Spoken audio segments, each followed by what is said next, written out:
My name is Drew Wallis, and I am the co-founder and director of sales and education for NWA 3D, and we are a 3D printing company that's based out of Northwest Arkansas. Cool. And we've known you for a while, so A little bit. but maybe our listeners don't. So let's talk about, how did you guys get into this? How long have you been in education, and what made you single out education as to be your prime market? So I thought that when I was in college, I was going to be a lawyer, and I actually did a little stint with work-study job in a school, and I loved it. So I decided that I wanted to change my career path and become a teacher. So I did some non-traditional teaching certification, and I taught computer science for 4 years. And while I was going through that, and we did a lot of stuff with coding and web design and robotics, and I got really interested in 3D printing. So I got a 3D printer, and as I was tinkering around with it and stuff like that, I really saw so many wide application for use in an educational environment.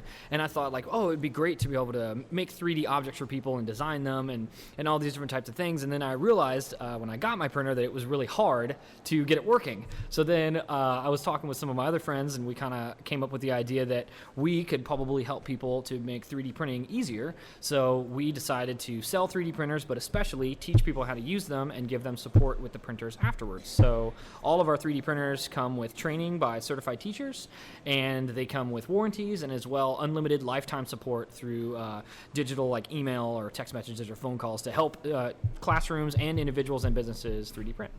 Well, and you left out the big one that you guys do, the cost. You brought the cost. We're trying. Yeah, it's still great. I happen to know a school that just bought some stuff, and I know a school, my school, that got 6 3D printers for the price of one, in my opinion.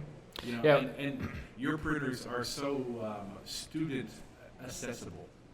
Thanks. Yeah, we did a lot of research to try to find like the best printers that we could, and through all of this different research, we discovered a printer that, with a couple little fixes, we think would turn into a really great printer for educational use. So we decided to go with that printer and do some of our upgrades to it, and then that was also able to keep the cost down really low too.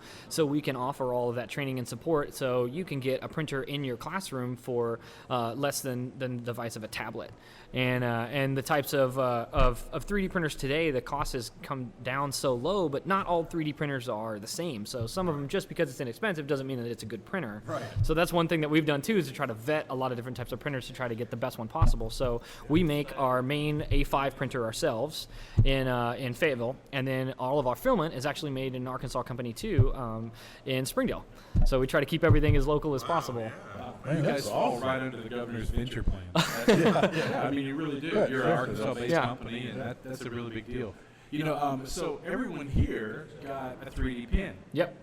Totally. I wonder who helped them do that. Yeah, so we also sell 3D printer pens, and everyone that came and attended got one. And basically, it is like a hot glue gun that uses melted plastic instead of the regular glue that a hot glue gun would use. And it's actually biodegradable plastic too. It's called PLA, and it uses this biodegradable plastic to be able to draw and create things. So it works really awesome as a plastic welder, or something to be able to repair other things or fuse things together, kind of like a soldering iron too, or for a really creative project. So you could draw things and create different models and use it in mixed media art projects and things like that.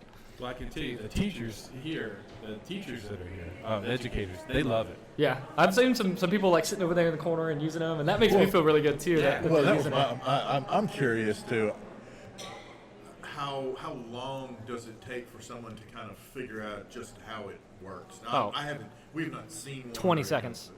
Yeah, 20 seconds. It's really easy. All you do is you just push a button, you feed the filament in the back of it just like you would a hot glue gun, and then you hold the button down when you want it to go out, just like you would on a trigger on a hot glue gun. And then you just hold that down. And then to unload it, you just press another button and it unloads. And then you can switch out with different colors of filament and be able to draw everything from, if you wanted to draw a giant razorback, to like a pair of sunglasses. So just like handing somebody a pencil, exactly. The talent side of that, the creative side of that is all inside. Mm-hmm. It's all whatever you can come up with. They have to kind of figure out how it all works in order to create a 3D version of whatever exactly. they have. And we do a lot of templates and stuff too. So you have like something flat on a piece of paper that you could draw out. For instance, back to the sunglasses analogy, you could draw like the glasses and then have the sides of the glasses too, and then you just peel those off the paper and then fuse them together, and then now you have 3D printed sunglasses. That's awesome. And you're set. Right. So for a classroom, when the teacher gets a 3D printer or the workspace gets a 3D printer, what's their main deal that they use? Google SketchUp? So that's one of the great things about 3D printing now and the technology now are about all of the different types of free tools that are out there. So we try to promote as much free things as possible. So SketchUp has awesome educational licensures, which you can totally use. And pretty much if you can do a 3D model, you can 3D print from it. So Blender, you can 3D print from. You can 3D print from Maya. Tinkercad.com, that's my personal favorite because you can do it in a web browser. So you can do it on a Chromebook or Mac or a Windows computer, and it's totally free. And it's part of the Autodesk suite too, so that's all the way up to Autodesk Inventor and AutoCAD and Fusion 360, and they can start out with the young introductory programs, but they're still great for high school and college even. We have some colleges that use that as an introduction program too. Sure. And then they can work their way up as they get into more complicated projects, then they can work with more complicated CAD programs to work up. So you don't have to drink from the fire hose right from the beginning. You can kind of, like turn the faucet on a little bit and test it out first. But even that, it's amazing in just a very, very short time how we've gone from, basically you'd have to know the code in order to make it all talk and work together to now you can do it out of the web browser. Exactly. And you can do it on like any type of computer. And the software that it runs off of too is free.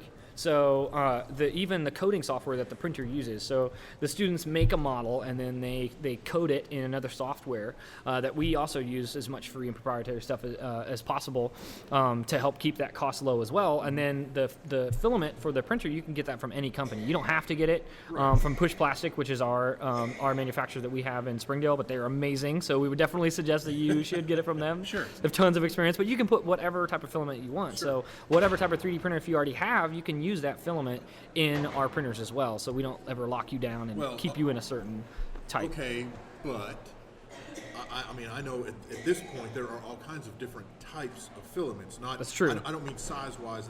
Yes. But, like you said, there's the PVC that you guys are using. There's also a different kind of plastic. But then now there's metal printing and so where did those lines get drawn in terms of I guess basically in terms of the different product lines you have? I'm assuming, for example, that the 3D pen is not going to print gold jewelry. Right, yes, that's definitely a good point. So you're not going to be able to create your own coins and your own pirate money with the 3D pen, but you can make plastic pirate money and that'd be great. But with that basically comes down to the capabilities of the printer. So our main A5 printer, it can print in PLA, which is biodegradable corn plastic, and it can also print in TPU, which is a flexible material like the shoes, those size 7 women's shoes that are down there that we have, those are printed in TPU, and then wood filament as well can be printed out of it, which is basically sawdust mixed in with that PLA. Yeah. And then there are other types of printers that we have too, some of our higher end models. And those you can print conductive materials if you wanted to do integrated circuits. Oh, yeah. You could print with 2 extruders at the same time to be able to print a circuit that's inside of another one. Or you could print with a support material that could dissolve in water. So that'll make the supports a lot easier to take off. You can print with carbon fiber. And you can print with, we actually have a coffee filament too that smells like espresso when you print with it. Wow. And we have different types, PETG, which is a little bit more, it's a little bit more sturdy, flexible material that you can print with. And a lot of those different types of materials are also made by Push Plastic as well. So and we can also custom make colors for you. So we have about 40 colors right now, but we've done one school color that was custom made because we didn't have it. It's actually for Lincoln. We have their Lincoln maroon color for Lincoln High School, but we can do any custom colors that somebody needs. We can actually do that custom color filament for your project as well. Oh, that's wild. That's awesome. Man, so that's cool. For the lay people out there, this is kind of going back a little ways. Sure. So let's say I use Tinkercad on an iOS device. How do I get it from there to the 3D printer?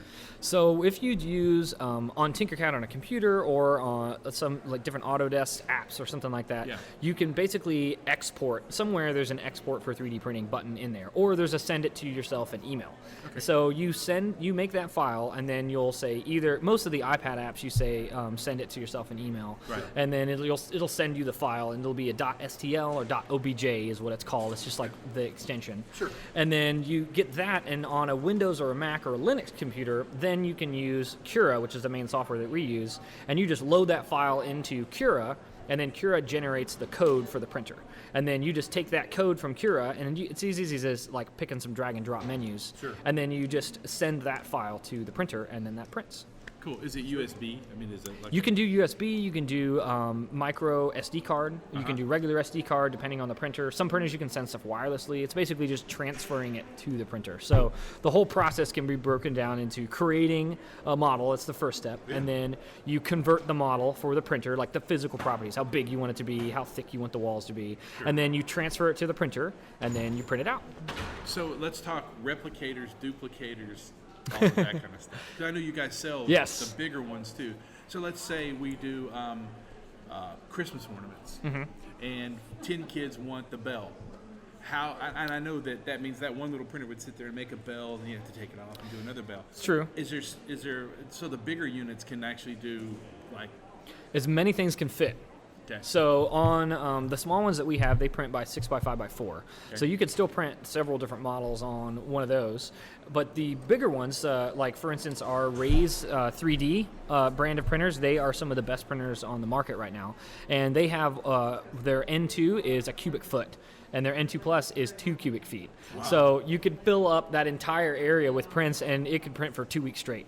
If you wanted to. We printed, our longest print that we've done was 110 hours straight. And actually a bust of Abraham Lincoln. It was his face in 1865, a couple weeks before his assassination.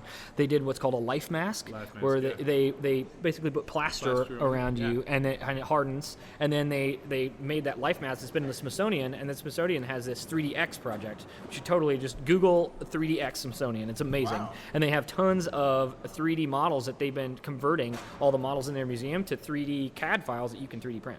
So you can just take those models and then print them, and then be able to use them in your classroom to be using. Cool. And you can resize those, so you can make a small one. Exactly, or you can make a big so one, you don't have to print it in 105 hours. You can make it print in 20 minutes, and it would just be, a 2-inch head. Right. Yeah, you can study Abraham Lincoln, and each third grader could go home with a nice little with a bust of Abraham Lincoln. Absolutely, yeah. Or you could do like a population density map, or there are different maps out there that you can just input different data in to raise or lower the state height. So you could do population density, or you could do water table, you could do immigration data, you could do, migration data, you could do manifest destiny, whatever type of information you wanted to put in, you could put into this file, and then it will raise and lower the states based on the standard deviation to whatever your students want to do. And they can do that whole thing themselves. So they do the research, they input all the data, and then they are generating the model, and then they're printing the model. And that's what we do as well, and that's why our printers come with training by certified teachers, so the students do all the work, as much of the work as possible. So it takes less work off of the teachers, so the teachers don't have one more thing that on their plate. The students can do it. Well, that's what makes you guys stand out, is that the education is actually the basis of all this. That's our goal. Yeah. That's your goal, and you're pulling it off. Because, thanks. Yeah, it's very obvious that you're just what you spout out there.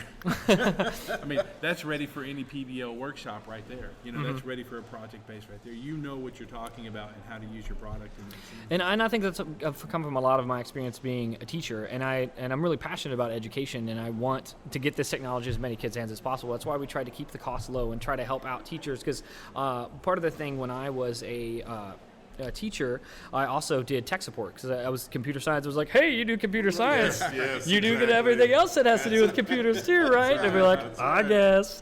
Yeah, so, I mean, you all know what I mean. Oh, yeah. So I got used to doing trainings with some teachers, and I know how overwhelming it can be with, like, here's one more piece of technology that, you get a 5-minute training on, and then it's like, well, how do I use this? Like, I don't know how to use this. And then it's not the teacher's fault that they're not using it. It's not the student's fault. They just have so many other things that they're doing, and the tech teams are overworked as well. So we want to try to help and be that resource. So if you have a 3D printer out there, even if you haven't gotten it from us, then you can contact us at service@nwa3d.com, and we will help you 3D print.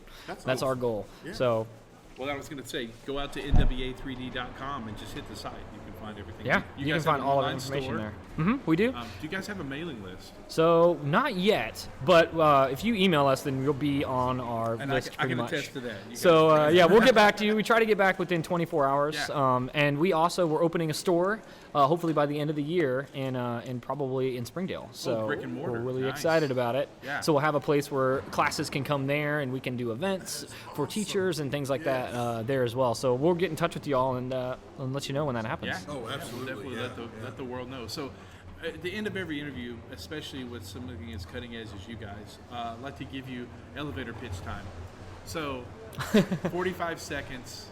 Give us. You hop on the elevator and you're standing next to blah blah blah, and you've got to tell us the best thing about NWA 3D.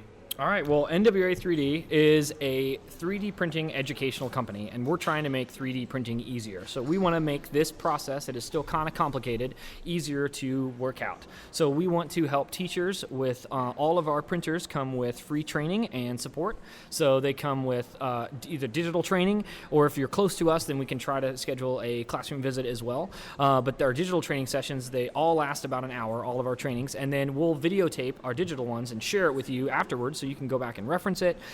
All of our printers, our A5 printers, come with a year warranty for education institutions as well. We have bulk deals as well, so you can get multiple printers to cut down on your print time, so you're not waiting 200 hours to get your whole class's things printed. You have multiple printers for the price of one to help keep the costs low, so you or your whole school can be able to 3D print.